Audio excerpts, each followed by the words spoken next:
ഇന്നത്തെ കാലഘട്ടത്തിലെ മനുഷ്യർ പാപം ചെയ്യുകയും അത് ആവർത്തിക്കുകയും അത് ആവർത്തിച്ച് അത് ശീലമാവുകയും പലപ്പോഴും പാപം ഒരു അഡിക്ഷൻ പോലുമായി മാറുകയും ചെയ്യുന്ന സാഹചര്യങ്ങളുണ്ടാകാറുണ്ട്.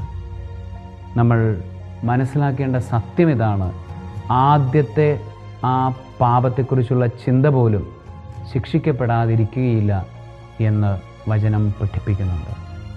ആകയാൽ പാപത്തെക്കുറിച്ചുള്ള യാഥാർത്ഥ്യം, പാപമെന്ന യാഥാർത്ഥ്യം, അതിനെ ഉപേക്ഷിക്കാനുള്ള മനസ്സ്, ഇതെല്ലാം മനസ്സിലാക്കിയെടുക്കാനും നേടിയെടുക്കാനും നമുക്ക് ശ്രമിക്കാം. സർവശക്തനായ ദൈവം, പിതാവും പുത്രനും പരിശുദ്ധാത്മാവും നിങ്ങളെ സമൃദ്ധമായി അനുഗ്രഹിക്കുമാറാകട്ടെ. പാപരഹിതമായൊരു ജീവിതം നയിക്കാൻ നിങ്ങളെ കർത്താവ് അനുഗ്രഹിക്കട്ടെ. ആമേൻ.